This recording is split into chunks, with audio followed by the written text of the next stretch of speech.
Ahora se oye, sí. Sí.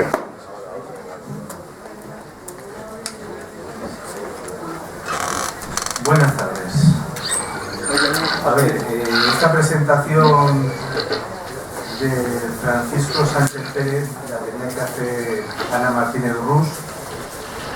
Por motivos familiares de última hora no puede ser, entonces me ha tocado a mí improvisar. Os adelanto que Ana Martínez está escribiendo un libro que se llama, o se va a llamar Milicianas, y que lo vamos a presentar próximamente en Jefrema. Yo quiero que sea en exclusiva, además. Va a ser la primera mujer que nos va a presentar aquí en una conferencia su trabajo. Dicho esto, pues voy a dar paso a la presentación de Francisco Sánchez Pérez. Deciros, bueno, os cuento que esto es una chuleta que me ha dejado Ana Martínez para poder defenderme la presentación. Pues Francisco Sánchez Pérez, que está a mi lado, nació el 19 de octubre de 1963 y es doctor en Historia Contemporánea con premio extraordinario por la Universidad Complutense de Madrid.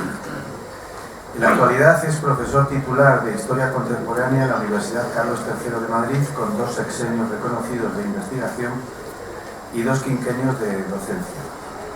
Sus investigaciones se han centrado en la historia de los movimientos sociales y políticos, que es algo de lo que nos va a hablar aquí.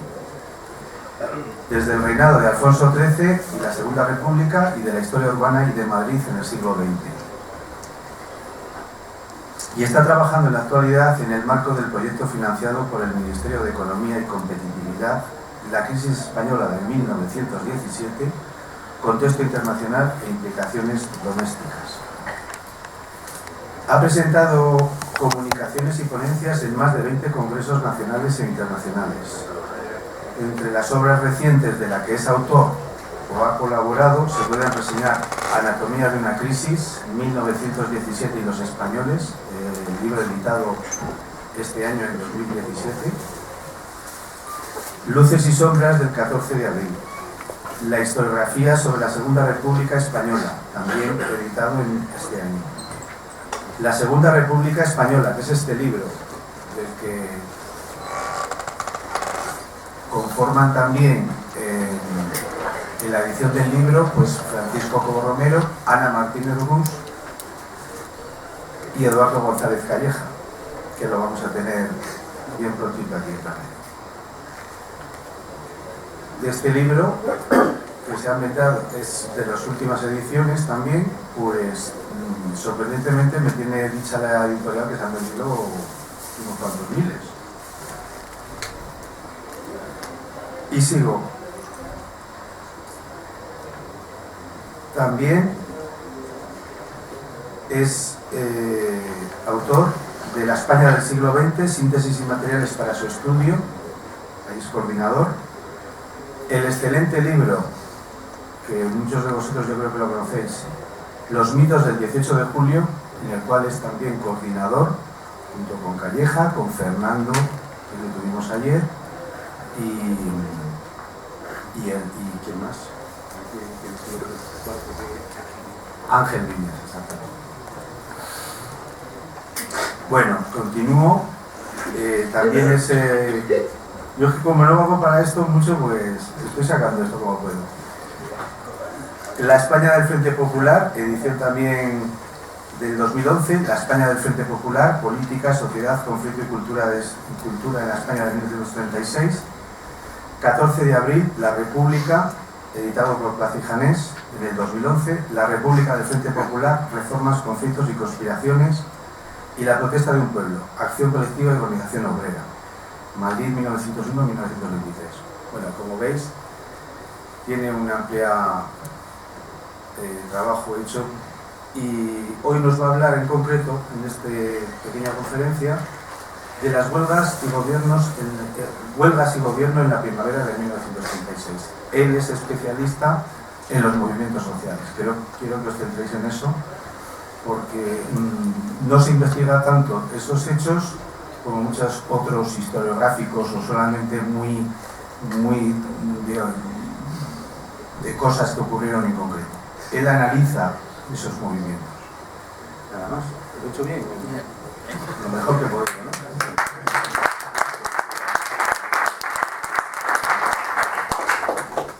Bueno, la presentación que ha hecho Chema ha sido casi la conferencia. Deciros también que he sido 17 años profesor de enseñanza secundaria, bachillerato. Bueno, es un mérito que no aparece habitualmente en los currículos, pero vamos, que sepáis que he actuado para todo tipo de públicos, no precisamente de especialistas. Y bueno, pues estoy acostumbrado un poco también un poco la didáctica de la historia, tratar de explicar un poco algunos problemas que son bastante más complicados, pero tratar de simplificarlos. Como bien ha dicho Chema, yo soy especialista en movimientos sociales y no me interesan tanto las personas individualizadas. Veréis que el contraste con la anterior conferencia es muy grande, porque yo no me voy a centrar en personajes, sino que me voy a centrar en partidos, en movimientos y en huelgas, que es algo mucho más colectivo, conflictual, pero no específicamente individualizado, en la opinión de un personaje, opinión de un personaje político, o el contraste entre ideologías políticas. Yo tampoco voy a hablar de la guerra civil, sino de los meses inmediatamente anteriores a la guerra, lo que se conoce tradicionalmente en la historiografía como la primavera de 1936, algunos le llamamos la primavera del Frente Popular, que empieza desde el 16 de febrero, cuando gana las elecciones el Frente Popular, hasta el 18 de julio. Esos meses, que son muy pocos, muy pequeños, un periodo muy breve de tiempo, apenas 5 meses, y que precisamente por ese motivo se ha hecho muchísimo hincapié en ellos como el preámbulo inevitable de la guerra civil y poco más.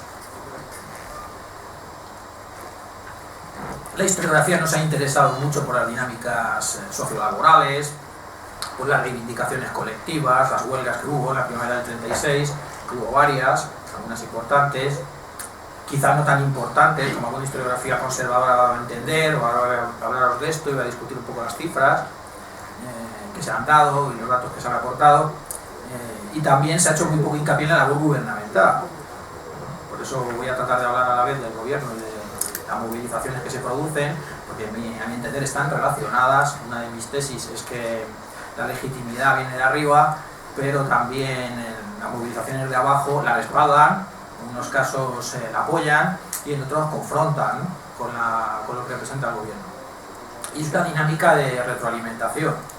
Es decir, el gobierno apoya una serie de medidas, pero a su vez las masas populares se movilizan, empujan, presionan para que las medidas se tomen con más celeridad, se tomen más deprisa, y bueno, tiene un repertorio de acción colectiva muy concreto, y en el caso de los sindicatos, en el caso de la movilización del trabajo, habitualmente son los conflictos laborales, que son las huelgas, no únicamente, pero vamos, yo voy a tratar de disociar esto del resto de lo que ocurre en la primavera del 36, que es muy conocido, fundamentalmente en la faceta de la violencia política, de la que, bueno, el profesor González Calleja, que va a hablar después que yo, va a hacer hincapié sobre todo en un aspecto muy puntual, ¿no? También de la violencia política de la primavera. Yo me voy a centrar exclusivamente en lo que son el conflicto, podría llamarse laboral, sindical. En la faceta gubernamental le interesa sobre todo desde este aspecto las reformas, lo que consideran reformas sociales, reformas laborales relacionadas con el campo y relacionadas con el mundo del trabajo más amplio, que no han sido muy trabajadas. Prácticamente es uno de los grandes desconocimientos que existe. La labor gubernamental en esos 5 meses se le ha hecho un vacío, un punto negro realmente importante. Para hacer el libro de la Segunda República Española, prácticamente toda la construcción de las leyes que aprueba el gobierno previo a la guerra, el debate parlamentario que hay en torno a estas leyes, prácticamente no hay nada, absolutamente nada escrito, nada publicado. Prácticamente lo tuve que construir de la nada, para poder contarlo. Y a mi entender está muy relacionado con las movilizaciones sindicales. Hay otra faceta importante, aparte de la, digamos, exclusivamente española, que es que España no es una excepción en el resto de Europa. Una de las tendencias habituales en la historia, sobre todo en la República y la Guerra Civil, es aislar el conflicto español, como si no tuviera nada que ver con lo que pasa más allá de los Pirineos, Y bueno, el país vecino, que es el francés, tiene una situación muy semejante a la nuestra. Hay una victoria política de un Frente Popular muy parecido al español, hay una movilización sindical fundamental, una movilización laboral y una oleada huelguística espectacular en el país vecino, que es previa además a la que ocurre en España y que a mi modo de ver la influye y sobre la que se ha hecho muy poco o caso omiso en la historiografía española, donde prácticamente lo único que preocupa son las ideologías enfrentadas y bueno, la guerra civil inminente que va a ocurrir. El problema es que, como sabéis, en Francia no hubo guerra civil y entonces por lo tanto me interesa hacer una comparativa entre lo que ocurre en el país galo y lo que ocurre en España, y alguna de estas cosas me voy a referir. Veréis, sin embargo, a medida que lo voy contando, bueno, pues que hay algunas diferencias también notables, ¿no?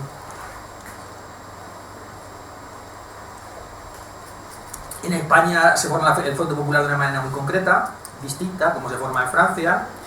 Existen distintos equilibrios políticos en un país y en el otro. El tipo de movilizaciones que hay en la primavera del 36 en España y en Francia son diferentes. Y el ritmo, digamos, y la amplitud de las huelgas que va a haber en ambos países también son distintas. Y esto, de alguna manera, también la respuesta de las derechas es distinta. Por ejemplo, el realineamiento de las derechas que en España se produce con la llegada de la República en el año 31, en Francia se produce en el 36, con la victoria del Frente Popular, es decir, 5 años después. Puede traer un realineamiento total de las derechas francesas al hilo de la victoria de Blum en las elecciones.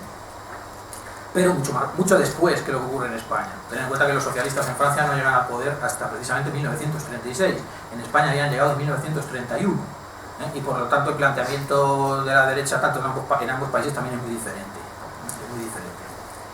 Y al hilo de estas diferencias, pues bueno, vais a poder entender un poco cómo se desarrolla esta conflictividad y de alguna manera por qué un país hubo guerra y en el otro no. Y bueno, es una aportación desde este punto de vista.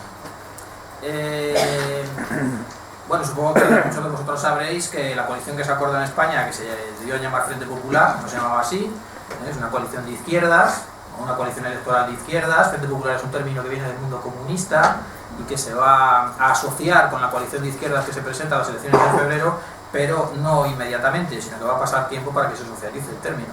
En principio, lo que se acuerda, famoso pacto programa, es un pacto programa de las izquierdas, una coalición de izquierdas, no se la llama de ninguna manera Frente Popular. Se forma en enero del 36 y fue promovida básicamente por el Centro Liberal Republicano, lo que son la Unión Republicana de Martínez Barrio, Izquierda Republicana de Azaña y el Partido Nacional Republicano de Sánchez Román, que luego más tarde decide abandonar el proyecto, decide abandonar el barco. Está promovida por el Centro Liberal Republicano, azañista, ex radical socialistas y ex radicales, que vienen muchos del mundo, no solo del centro izquierda, sino del centro derecha republicano. Y en principio esta coalición política solo estaba interesada por el apoyo del PSOE. No estaban interesados ni porque les respaldase el sindicato, ni estaban interesados en, por supuesto, las fuerzas a la izquierda de los socialistas, que consideraban un socio que les podía perjudicar en lo que eran sus perspectivas electorales. El PSOE, de hecho, estaba dividido al respecto, como es muy sabido. Desde que dimite Largo Caballero en diciembre del 35 a la ejecutiva del partido, hay una división muy grande sobre lo que se tiene que hacer y hasta dónde se tiene que ir en una coalición con los republicanos. Y, digamos, la facción más recelosa de una alianza con los republicanos, que es la que lidera Largo Caballero, bueno, pues estaba encarnada por las juventudes socialistas. Había un amplio sector del PSOE que la apoyaba, particularmente la agrupación socialista madrileña, y la dirección caballerista también gobernaba la UGT, lo que era el sindicato.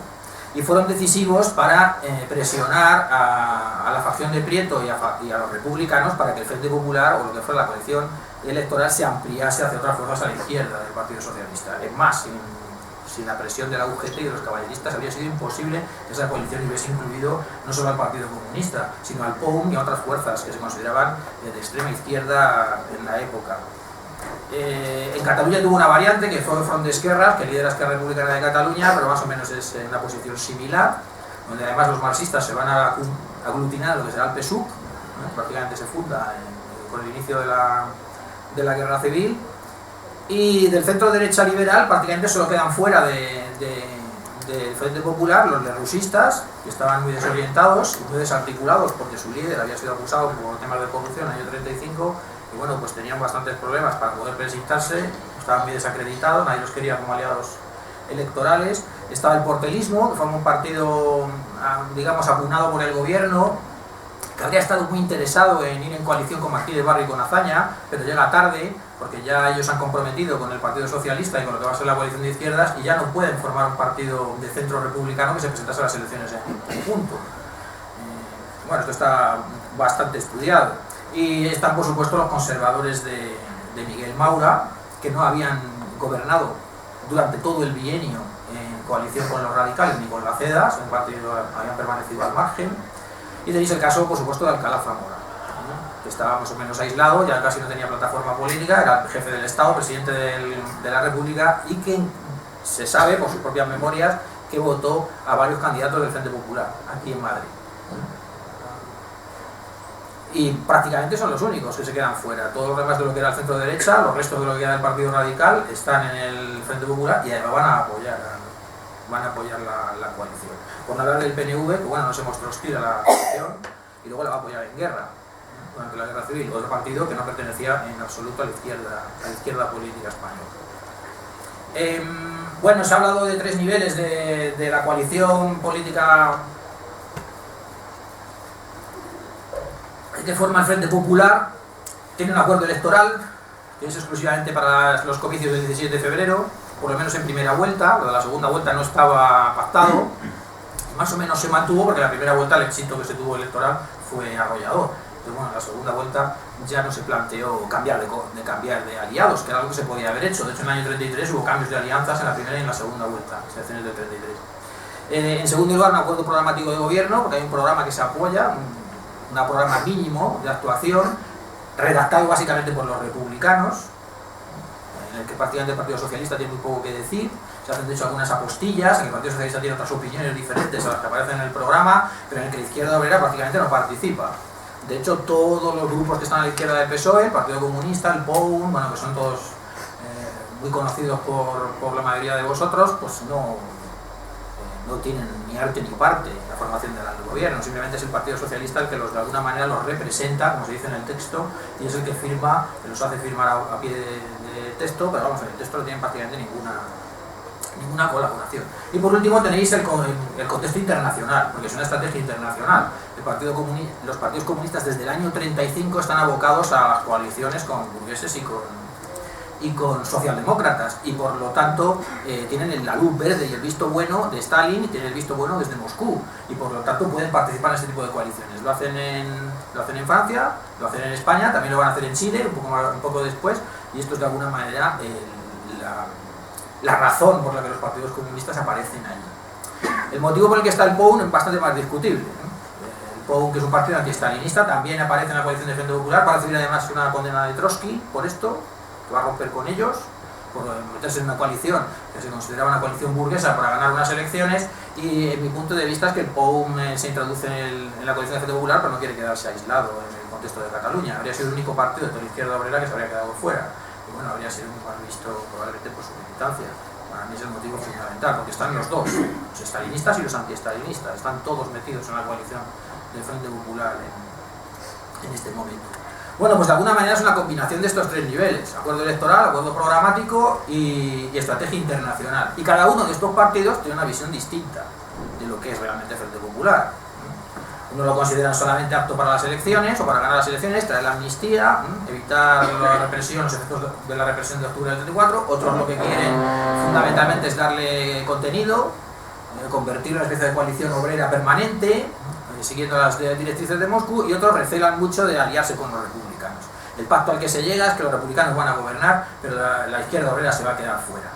El movimiento va a quedarse fuera del gobierno, va a apoyar desde el Parlamento, pero es libre de hacer movilizaciones en la calle, de hacer movilizaciones sindicales, que es lo fundamental para entender la dinámica de la primavera del 36. Concretamente la UGT, que está dirigida además por los más críticos dentro del partido, y además la CNT, o CNT-FAI, que no ha suscrito el Pacto del Frente Popular, no tiene nada que ver con él, y tampoco es que sea entusiasta por un proyecto político al que tendrían que llamar a su militancia al votar, pero bueno, tampoco se opone. Es una buena solución política para que haya amnistía, que es lo que buscan fundamentalmente los cenetistas, y bueno, de estar libres de luego movilizarse sindicalmente. Esto es más o menos el contexto en el que se produce lo que va a ocurrir en la primavera del 36. En Francia las cosas son muy diferentes. En Francia las cosas son bastante diferentes. ¿Por qué? Porque la unidad de acción no parte de los republicanos, la unidad de acción parte de socialistas y comunistas, que son los primeros que se acercan. Forman un pacto de acción en el año 34, el 27 de julio del 34 concretamente, que es el pacto de unidad de acción, y luego ellos atraen a los republicanos hacia su causa, ¿no? A la izquierda liberal francesa son a la que traen a un programa que ya más o menos han consensuado entre ambos. Así que el punto de partida es muy diferente al español. De hecho, el pacto no se firma hasta el 14 de julio del 35, casi un año después de que ya los comunistas y socialistas en Francia están entendiéndose y están actuando de alguna manera de consumo. De hecho, yo soy de los que opinan que el Internacional Comunista en el año 35 lo que hace es dar luz verde a una iniciativa que ha partido de los partidos socialistas y comunistas en Francia. Es decir, darles el visto bueno a la colaboración entre estas fuerzas políticas que hasta entonces, obviamente, no colaboraban, ¿no? Bueno, pues esto explica también el equilibrio político que se da en el Parlamento. En el Parlamento español hay un predominio hegemónico de lo que son los republicanos. Los republicanos acuerdan básicamente el 57% de los parlamentarios que se consiguen. Las elecciones de febrero del 36 son republicanos, de Izquierda Republicana, de Unión Republicana y de Esquerra Republicana de Cataluña. Es decir, como se dice en algún libro, que la mayoría de diputados del Frente Popular son del Partido Socialista, para tratar de distinguir unos partidos de otros. Bueno, eso es una verdad en parte, porque toda la izquierda republicana en su conjunto era la que tenía mayoría, pero muy considerable dentro de la coalición política. La coalición política no da mayoría al poder obrero en el Congreso en absoluto. El Partido Socialista, de hecho, obtuvo menos diputados que en el primer bienio. Suma 114 toda la izquierda obrera, sumándose comunistas, Partido Catalán Proletario, Unión de Rabassers, que se la puede añadir, suma 114 diputados frente a los 120 que tuvo el PSOE en el año 31. O sea que realmente había más participación obrera en el Parlamento del 31 que en el del 36, ¿no? Frente a lo que, bueno, algunas historiografías sobre la República cuentan, ¿no? Luego es verdad que en mayo llegan a sumar 128. Pero esto se debe a la repetición de las elecciones en Granada, porque las elecciones en Granada lo que hacen los republicanos es permitir a los comunistas que vayan a los socialistas que se presenten ellos en Granada y vayan al copo. Al copo quiere decir, para los que no sepáis mucho de elecciones en la República, que iban por las mayorías y por las minorías, porque la CEDA decidió no presentarse. Va a ir en coalición con Falange, hay una disputa sobre el asunto, al final no se presentan y entonces el Frente Popular arrasa, se va todos los diputados de Granada en las elecciones de mayo. Entonces ahí sí presentan 9 diputados del PSOE frente a los 4 republicanos y comunistas juntos. Entonces la cifra al final alcanza 128, que es un poquito más que la que hubo en el 31, pero solamente por esta circunstancia. Bueno, esta situación no tiene nada que ver con la francesa. En Francia el peso de los diputados lo tiene el Partido Socialista francés, la SFIO, con una diferencia verdaderamente espectacular. El Partido Comunista, que ya estaba presente en el Parlamento francés, en el español no, apenas tenía un diputado, en el francés sí estaba presente, bueno, pues consiguen un grupo parlamentario muy importante. Entre socialistas y comunistas son la mayoría de los candidatos que elige el Frente Popular francés. Y esto pues tiene una conclusión evidente. El gobierno español va a ser un gobierno exclusivamente republicano. Algunas veces se le llama gobierno del Frente Popular, pero esto es falso. Es un gobierno republicano, única y exclusivamente. Además es lo que se ha acordado y no se quiere que haya ministros obreros, entre otras cosas para no dar impresión de radicalidad en absoluto. Una de las obsesiones que se tienen en la primavera del 36 es no provocar de ninguna manera ni a los militares ni a las clases conservadoras. Entonces, bueno, lo que se decide es que el gobierno sea exclusivamente monocolor, exclusivamente republicano, y esto no tiene nada que ver con lo que pasa en Francia. En Francia lo que va a haber es un gobierno de Léon Blum, en el que la mayor parte de los ministros son socialistas. Un gobierno con unas políticas sociales y con una mentalidad mucho más avanzada que la de la izquierda republicana en España. Una diferencia notable. También hay una diferencia cronológica que es interesante, porque el gobierno en España se forma rapidísimo, porque Portela dimite, y antes de que se haga la segunda vuelta, que es en marzo, ya Azaña es primer ministro y forma el gobierno.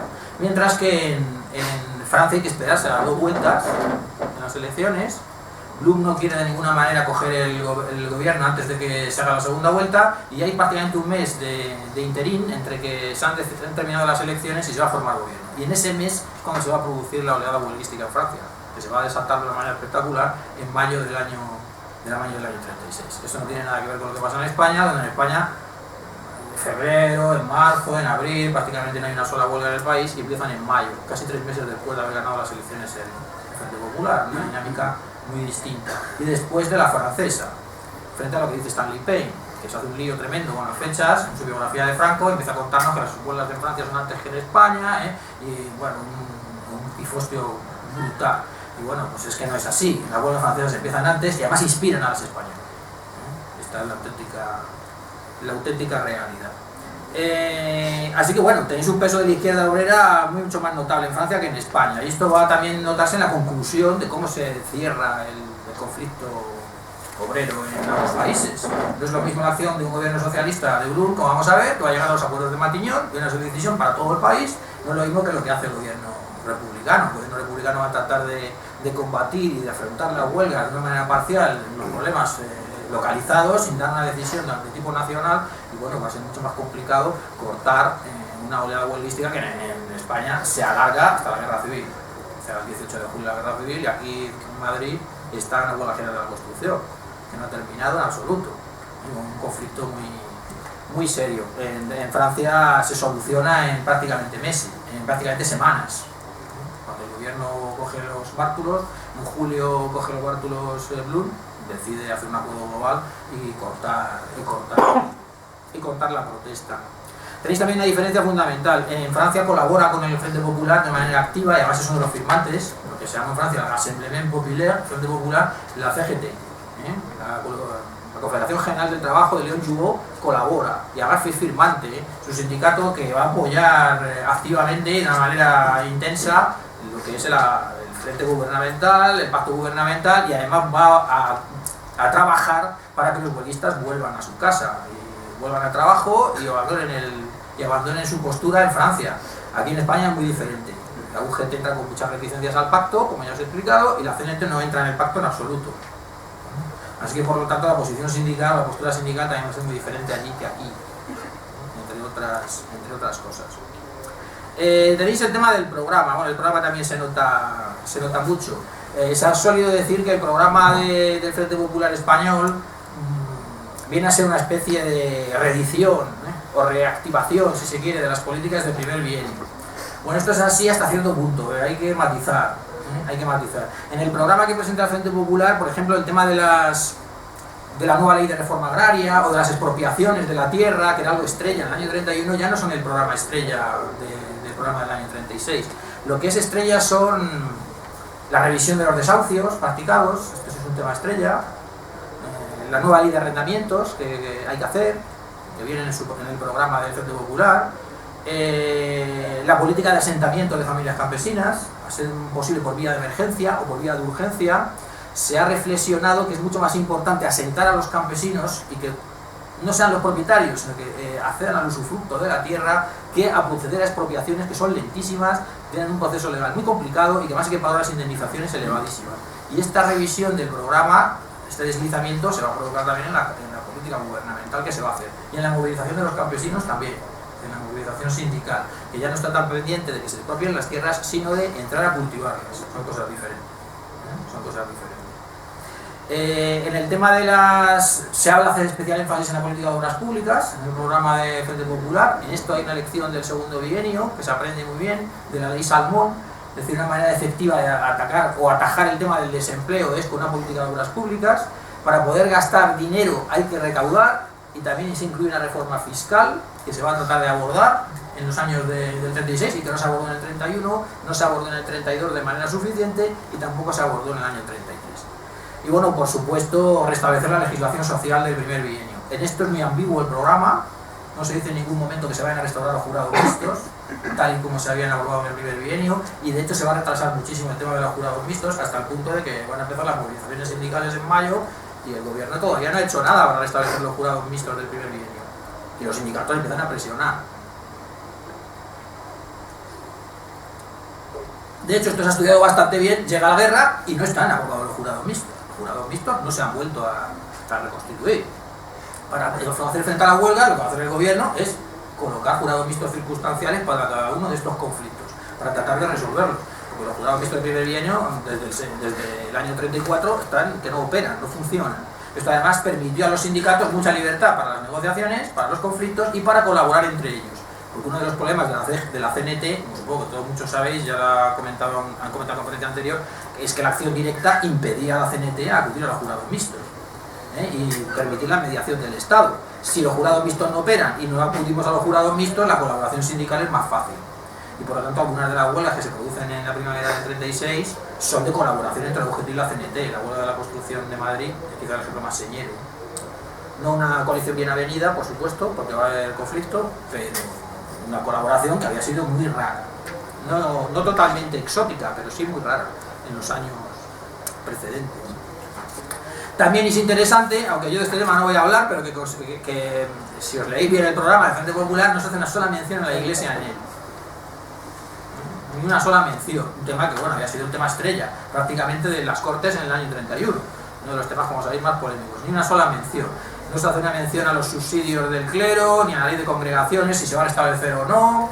No se hace una mención al problema educativo, si se van a, digamos, a colectivizar las escuelas religiosas, si se van a poder hacer laicas. No se hace ninguna mención. Y de hecho no fue el tema estrella de los 5 años precedentes de la guerra. Hay otros mucho más importantes, que son el tema agrario y el tema laboral, pero no el tema eclesiástico. Bajo mi punto de vista, es evidente que había habido una reflexión profunda dentro de las fuerzas republicanas respecto a este tema. Consideraban que era un tema que había que dejarlo, apartarlo a un segundo orden. Con respecto a lo mismo, si lo comparáis con el programa francés, pues igual. El programa francés es un programa netamente moderado. Los que más apuestan por las nacionalizaciones son los socialistas, y quien les corrige es la alianza entre republicanos y comunistas. El Partido Comunista francés, como el español, va a coger un papel enormemente moderador de todo tipo de reivindicaciones laborales, sindicales o que suenen a revolucionarias, porque de lo que se trata es de apoyar a un gobierno burgués, y lo que se trata es de apoyar a la democracia frente al fascismo. Esto viene dado por la Internacional Comunista desde el año 35 y solo están muy empeñados en esta tarea. Y en España igual. Lo que pasa es que en España el Partido Comunista es mucho más pequeño, mucho menos influyente, apenas llega a 20 diputados en el Parlamento, mientras que casi tiene 100 el Partido Comunista francés, y por lo tanto, claro, su peso es muchísimo mayor. Así que la moderación en Francia es mucho mayor, y el poder que va a tener el Partido Comunista francés sobre los huelguistas en Francia, para hacer que depongan su actitud y vuelvan a trabajar, es muy superior a la española. Por mucho que lo intente el PCE, que lo intentó, el PCE no podía competir todavía. Luego en la guerra civil será otra cosa, no podía competir todavía ni con la UGT ni con la CNT, que era lo que gestionaba las huelgas. Bueno, pues para que entendáis también cuál es el papel, porque es diferente lo que ocurre aquí que lo que ocurre al otro lado de los Pirineos, pero vamos, que el conflicto también se produce allí. Y bueno, por último tenéis la estrategia internacional. Bueno, de esto no me voy a referir mucho, pero que sepáis que el tema de la unidad antifascista no es un problema español. No se puede explicar el Frente Popular Español única y exclusivamente por razones españolas, porque se trata de una estrategia internacional. Y ni siquiera es que venga dictada por la Internacional Comunista del año 35, es que tenemos muchísimos ejemplos de muchísimos países europeos donde hay colaboración entre partidos socialistas y partidos comunistas. Hay unificaciones de juventudes comunistas y de juventudes socialistas, no solo en España, sino en otros muchos países. Y por supuesto tenemos a las izquierdas en muchos partidos socialistas, empezando por el francés, que estaba liderada por Marceau Pivert, que es muy similar a lo que pasa aquí en España. Es decir, que aquí no hay una radicalización de Largo Caballero por problemas exclusivamente domésticos, aquí hay una radicalización socialista porque le está viendo en todos los países europeos, porque lo que está ocurriendo es que los partidos socialistas los están laminando en todos los países europeos, empezando por Alemania y siguiendo por Austria. Y entonces la experiencia que tenía la socialdemocracia europea es que, bueno, si seguimos mano sobre mano, van a acabar con todos nosotros. Es decir, del movimiento socialista lo que va a quedar en Europa es viruta, ¿no? En breve. Y bueno, pues la reacción es internacional, y aquí en España también se produce. Yo soy de los que creen que la radicalización socialista no es la causa de los conflictos laborales ni de los conflictos políticos, sino la consecuencia de los conflictos laborales. Es decir, que la radicalización empieza en el año 33 porque hay muchísimos problemas en el campo español, porque los sindicatos de la UGT no consiguen que las medidas reformistas de la República se acaben viendo o plasmando en el campo, y esto provoca una radicalización del discurso y de la práctica socialista. Empieza en el año 33 y luego se va a dar después de las elecciones de noviembre del mismo año. Pero bueno, es una cosa que se puede discutir, ¿no? Que se puede argumentar. Bien, sobre las elecciones, bueno, pues tenéis la misma comparativa. En España se hace de manera precipitada, porque dimite Portela Valladares el 19 de febrero, y entonces, bueno, pues se produce una manera irregular, por así decirlo, de cesión del poder, porque Azaña llega al poder cuando no se ha constituido el Parlamento todavía y cuando no ha habido segunda vuelta de las elecciones, que habría sido lo normal. Bueno, esto es lo que ha permitido la excusa para gran parte de la historiografía conservadora y ultraconservadora española para decir que son elecciones ilegítimas, que ahí se produjo algo raro con el número de votos, y que bueno, pues que la manera tan complicada de que Portela dimitiese, hoy sabemos que Portela dimite porque no quiere proclamar el estado de guerra, al que le presiona al jefe del Estado Mayor, que es Franco, le presiona a Gil Robles, le presiona a Calvo Sotelo y le presiona a Alcalá Zamora, que se lo firma el decreto de declaración de guerra y se lo da para que lo promulgue, y Portela se niega, y bueno, como está entre la espada y la pared, entre unos que le presionan para que declare el estado de guerra y las masas enfervorizadas por la victoria del Frente Popular en la calle, pues decide dimitir. Se dice que es una situación sin precedentes. Claro, pero es que no había habido nunca precedentes de semejante cosa en la historia de España, porque es que los gobiernos nunca habían perdido las elecciones. Claro que esto era una situación sin precedentes. Así que Portela hubo como mejor le dictó su conciencia. Por supuesto, el franquismo nunca se lo condenó. A Portela Valladares le consideraron un traidor de la misma categoría que a toda la izquierda política española, Frente Popular y demás.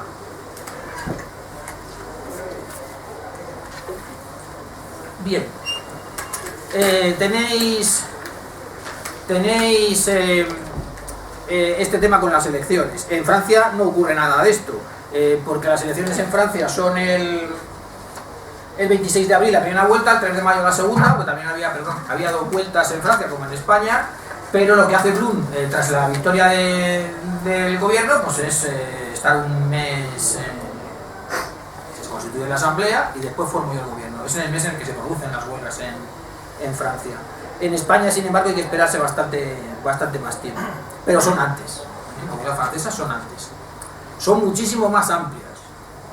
Prácticamente es la oleada huelguística más importante que ha habido en Francia en toda su historia. Prácticamente en el mes de junio está paralizado el país.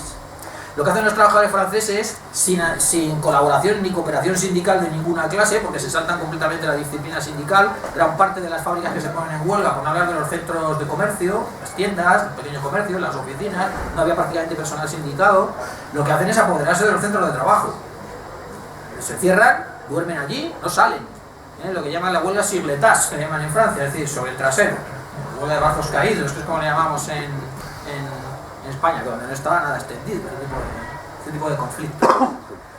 Y bueno, cuesta muchísimo volverles a sacarles de los edificios y que vuelvan al trabajo. Se necesita que firme los acuerdos de Matignon, Blum, como primer ministro, presidente del gobierno francés, en el que bueno, se hacen unos aumentos salariales que oscilan entre el 8 y el 15%, se dan las vacaciones pagadas 15 días, las famosas vacaciones pagadas, las primeras que tuvieron los franceses, del verano del 36, y aún así son muy reticentes los trabajadores quieren la firma del patrón, algo que también es obsesivo aquí en España, es decir, que el patrón no firme los acuerdos de Matignon que se han firmado en el gobierno y que se comprometan a cumplirlos. Hasta que eso no ocurra, no están dispuestos a ceder en su pretensión. Bueno, cuesta muchísimo volver al trabajo, lo hacen finalmente en julio. Y una de las características clave es que el gobierno no moviliza a las fuerzas de orden público, clave, ni a la policía ni al ejército, para desalojar los centros de trabajo. De haberlo hecho, habríamos tenido una masacre verdaderamente espectacular en Francia. Y muchísimos más muertos que en la primavera del 36 en España. Muchísimos más. Así que el papel de la fuerza de orden público es clave. Y es una de las diferencias fundamentales entre España y Francia. Porque en Francia no se disparaba por disparar, y aquí en España, cada cualquier movilización, cualquier problema que había de orden público solía solucionarse con muertos, disparos de las fuerzas de orden público, y pese al esfuerzo de la República en crear los guardias de asalto, que es un esfuerzo bastante notable, aún así sigue habiendo este tipo de problemas. Bueno, como supongo todos sabéis, porque incluido el tema de Casas Viejas que antes se ha mencionado, estuvieron implicados los guardias de asalto, no está implicada la Guardia Civil. Aún así, el gobierno republicano del año 36 consiguió que no hubiese este tipo de conflictos a ese nivel, porque el más famoso es el de Yeste en Albacete, que es el único que se produce durante los meses de la primavera, pero no hubo unas matanzas del nivel que había en el primer bienio. O sea que también algo de aprendizaje por parte del gobierno, el tema del orden público y el tratamiento de las huelgas existió. Por ejemplo, la huelga de la construcción en Madrid, que duró casi mes y medio y todavía estaba el 18 de julio en vigor, no hubo ninguna represión de ese tipo. Estaban haciendo los trabajadores todos los datos asambleas generales en la zona de Cuatro Caminos, lo que eran las obras de la ciudad universitaria, una asamblea prácticamente permanente, y no hubo ese tipo de tiroteos, no hubo ese tipo de incidentes violentos. En este sentido, el gobierno también tuvo otro papel diferente al que había tenido en el primer bienio, de lo que se hacía con los cenetistas, como supongo que todo el mundo sabe, es mandarlos a Guinea Ecuatorial, mandarlos a Batán, las primeras décadas. Bueno, sobre esto también hay que decir que la CNT tampoco tiene la misma posición que tiene el primer bienio. Las huelgas insurreccionales que están en el primer bienio, la del 32, la del 33, la huelga de octubre del 34, lo que se llama la Revolución de Octubre, la huelga de la Telefónica, la Semana Sangrienta de Sevilla, la que se da en el año 31, que casi 300 muertos en poco menos que una semana. Todo esto no se produce en la primavera del 36. Todo esto no se produce en la primavera del 36. Bueno, yo tampoco quiero extenderme mucho, pero vamos, tenéis aquí algunos datos. Yo tenía aquí un dato numérico que, bueno, me parece muy contundente. Me parece muy contundente respecto a esto. Prácticamente las grandes ciudades confederales, o grandes capitales confederales, Zaragoza, Barcelona, Sevilla, son una balsa de aceite en la primavera del 36. Son una balsa de aceite en la primavera del 36.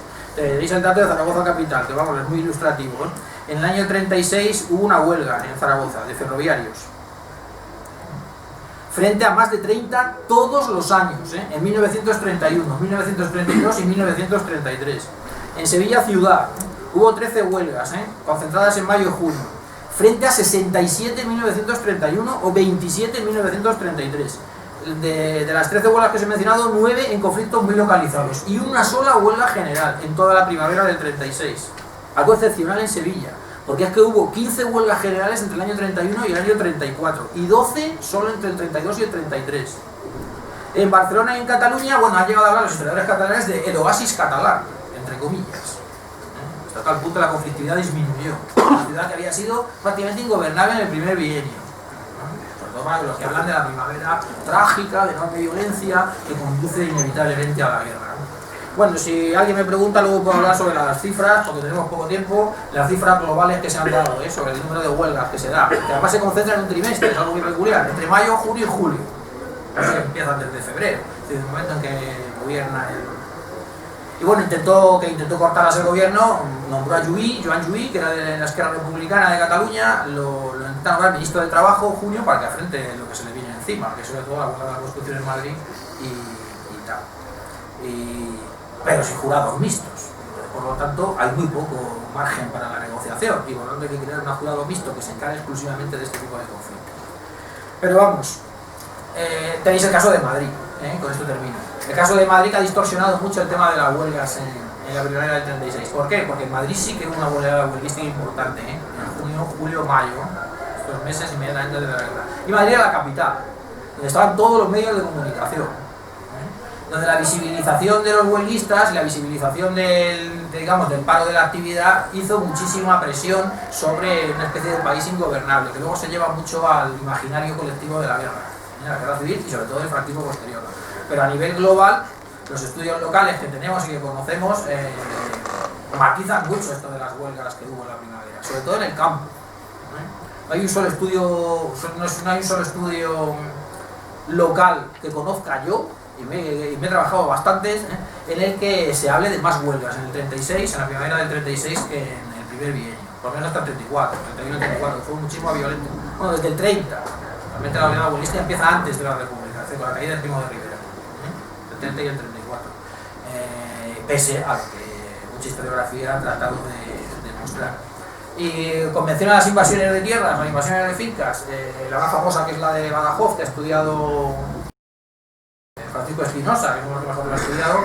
Bueno, pues está demostrado que esa invasión de fincas se produce en fincas susceptibles de ser expropiadas por la reforma agraria, de nuevo con cualquier finca, y se produce en el interín entre que se aprueba el decreto de asentamiento de yunteros en Extremadura, entre una fecha y la otra, es decir, en el interín de una semana entre que se aprueba la fecha y se publica en el BOE, en la Gaceta de Madrid. En ese interín es cuando se produce la invasión de fincas. Es decir, para presionarle al gobierno para que se publicase el decreto que estaba aprobado, pero que no se publicaba, porque tardó casi una semana, entre el 21 y el 28 estuvo bailando la movilización. O sea, quiere decir que las movilizaciones obreras estaban relacionadas con lo que el gobierno legislaba. No estaban completamente independientes y presionaban al gobierno para que el gobierno impusiese mayor celeridad a las reformas que se habían prometido. No están enfrentadas al gobierno y claro, en gran parte esto también nos explica por qué la represión militar, la represión de orden público no fue ni mucho menos la que ocurrió en los primeros años de la República, que a mi modo de ver fueron bastante más sanguinarios. Y bueno, pues esto es lo que os quería contar. Ahora tenemos un turno de preguntas, si queréis os hago alguna aclaración más a lo que he dicho. Y esto es todo.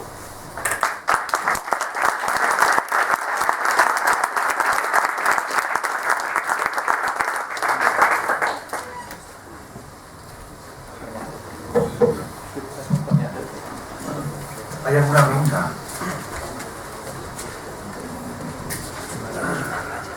Sí, hola, buenos días. Bueno, yo iba a hacerle simplemente un comentario personal, que evidentemente es una época que no vamos a ponernos de acuerdo, porque una cosa son las cifras y otra cosa el ambiente que había. Nosotros no vivimos esa época. Ahora, hay dos manifestaciones que ha hecho usted que me ha sorprendido mucho. No voy a entrar en las elecciones del Centro Popular, si hubo formalidades o no muchas. Hubo muchas, muy grandes. Yo casualmente soy funcionario en el Instituto Nacional de Estadística y he hecho elecciones como delegado provincial de la Tribunal Electoral y es que no os creo que hubiese unas, muchísimas. Dos, dice usted que dice usted que en efecto ha presentado usted un panorama de un gobierno reformista, ateniéndose a un dato cierto, y es cierto que la mayor parte de los diputados de la coalición de izquierdas eran republicanos y no, digamos, socialistas comunistas, lo cual es cierto, pero lo que no es cierto es que el gobierno no gobernaba, en la calle gobernaban los comités del Frente Popular y casualmente se parecen mucho a estos comités de defensa de la República que ya esos son los que mandaban en la calle. Entrar sin la movilización social, que todos los que estaban en la movilización social estaban en la política, y si los que estaban en la movilización social pretendían una revolución, eso ya es otro tema. Mi padre, con 20 años, que era comunista, y yo decía, pero tú eras consciente de que estaba luchando por la revolución. No, él me decía que era porque los otros estaban conspirando. Entonces, eso es un tema nuevo. Ahora, yo hay una manifestación que usted que me ha sorprendido muchísimo, y yo creo que no se quiere.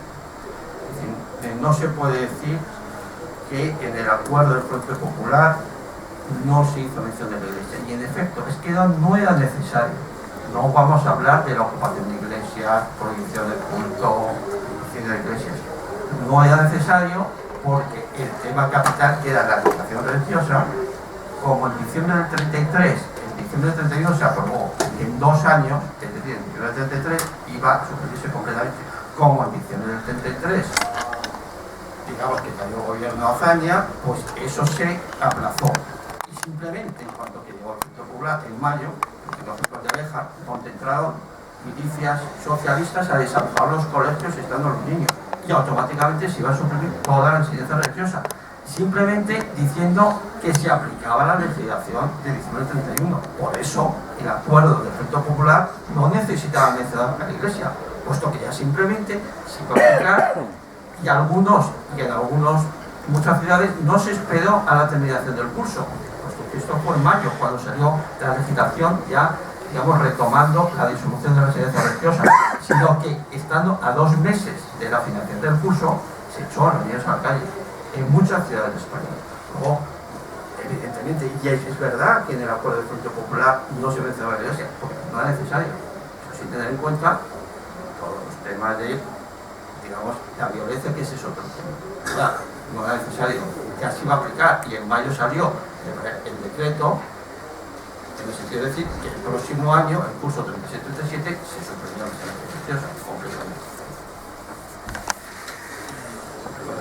Si me dices el día y gaceta en la que sale ese decreto, Sí, pero pues me lo puedes documentar. En mayo sale el decreto. Me lo buscas y me lo documentas, a ver si existe. Porque ya te digo yo que no. Porque me has dicho que he mentido en algo, no sé en qué. No, es que perdona, ¿en el programa del Frente Popular venía o no venía el tema de la Iglesia? No venía, entonces no he mentido. Pero era cierto que del año 36-37 en el curso SIGA su primera enseñanza religiosa, hay legislación. No hay legislación sobre eso, perdona que te diga, pero no. Bueno, es que mira... mayo del 36 un decreto. ¿Tú conoces alguna monografía donde diga eso? ¿Tú conoces algún decreto donde venga? Porque es que siempre estáis sacando una serie de datos que no son reales. No son reales porque yo, mira, me he mirado la Gaceta de Madrid de punta a cabo. Es decir, desde febrero hasta julio. Me conozco toda la legislación que promulgó el Frente Popular sobre el tema. Y no existe ningún decreto en el que se diga que los niños tienen que salir de la escuela religiosa. La legislación te digo que ya está aplicada. Es que no se podía hacer eso. Es que para poder hacer eso tienes que derogar primero la legislación que está vigente en el primer bienio. Y eso no se, en el segundo bienio, y eso no se hizo. Aplazó eso, sin edie. No la derogó. Estaba vigente. Ya te digo que te doy mi correo y cuando le encuentres el decreto me lo mandas. Claro. Eso es lo que te puedo decir. Porque cuando aporté ciertos datos que no sé de dónde los habéis sacado, porque nosotros en el gremio estamos acostumbrados a fuente. Es decir, ¿de dónde procede el dato? Me dices el número de la Gaceta, me dices dónde página aparece, dónde está ese decreto, que es una cosa fantasmal, y entonces me lo aportas. Pero yo no conozco semejante cosa. Yo te digo que me conozco la Gaceta de Madrid de punta a cabo, conozco toda la legislación del Frente Popular antes de la Guerra Civil, y eso no existe. No existe tal decreto, ya te lo digo. Y si me lo encuentras, pues me lo aporto. Si alguien más quiere intervenir.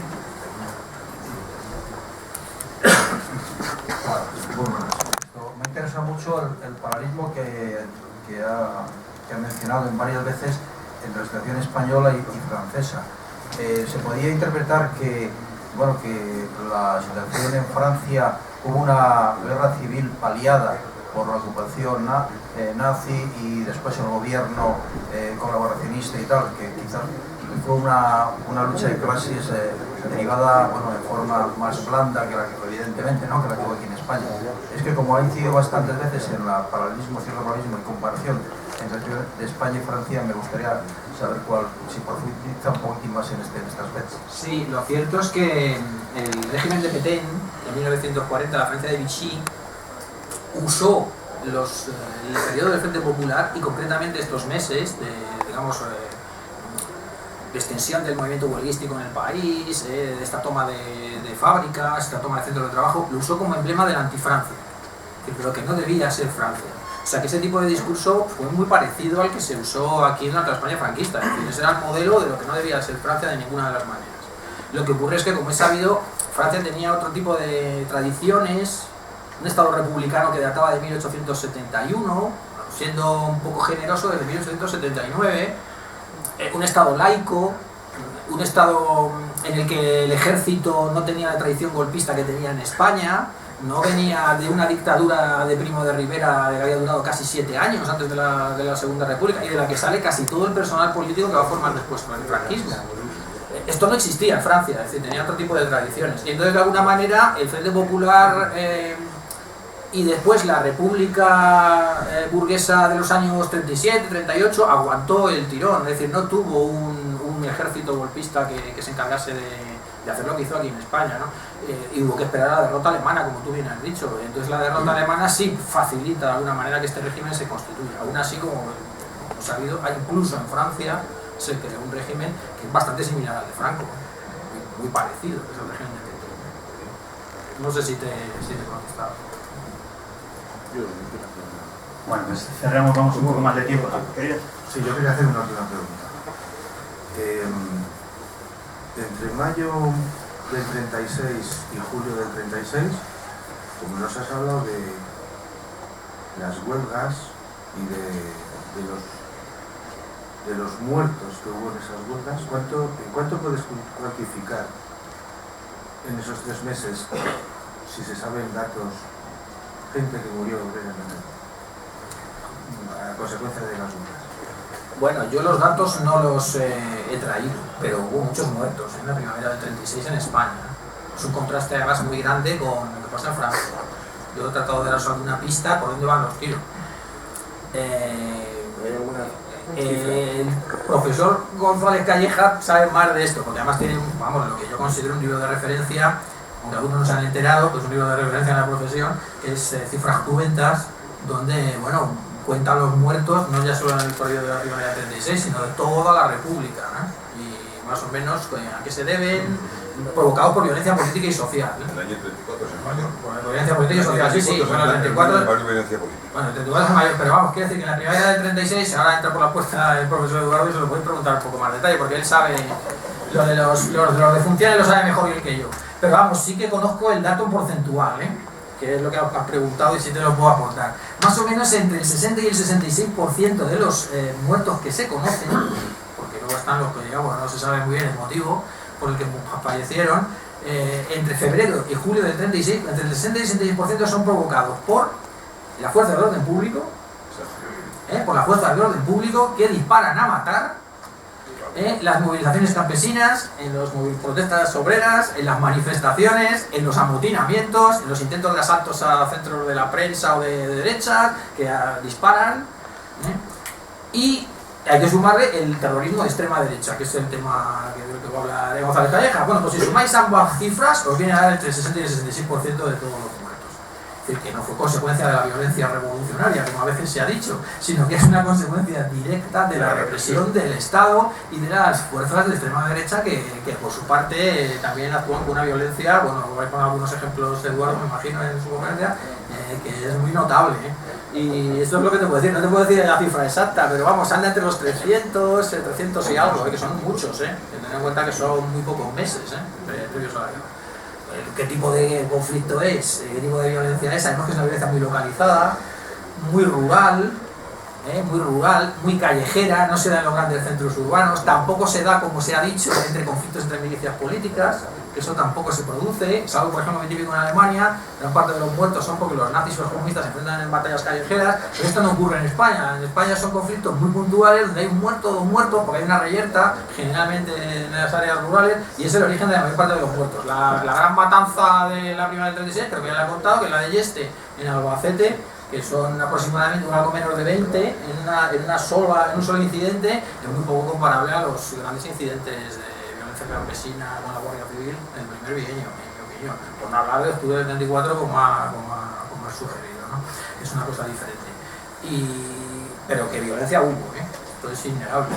Lo que pasa es que hay que explicar quién muere, que es algo muy importante, y quién mata. Esto es algo fundamental, porque decir que es que hay muchos muertos, que hay desorden, eso es una cosa muy generalista, pero hay que detallar. Y bueno, ya tengo bastantes datos, Bueno, quiero añadirle algo que nadie me ha preguntado, pero lo quiero añadir. El asesinato de... Sí, porque está bien de lo que ha dicho Chema. El asesinato de Calvo Sotelo, por ejemplo, que se ha convertido en una especie de epítome de lo que es la violencia republicana antes de la guerra civil, no es representativo. No es representativo en absoluto de lo que pasa. No es representativo en absoluto de lo que pasa en la primavera del 36. Es el único muerto que hay en todos esos meses, el único muerto que hay provocado por fuerzas de orden público que estén dirigidas desde la izquierda. El único. No tengo el cuadro, Eduardo lo puede hablar de esto, pero todo el cuadro que tiene él de víctimas, tenemos de víctimas de la primavera, es la única víctima que aparece provocada por fuerzas de orden público, digamos, que están al servicio de la izquierda, podemos decir una especie de policía que es enviada por motivos políticos para asesinar a alguien. Es el único en toda la primavera del 36. Y bueno, hay gente que lo ha considerado una especie de representativo de la violencia política de esos años, de esos meses, que realmente no lo es, porque son más de 300 y pico muertos los que hay en España por distintos incidentes, y Calvo Sotelo es uno. Muy importante, muy conocido, era diputado, pero uno. Agradecemos la brillante ponencia.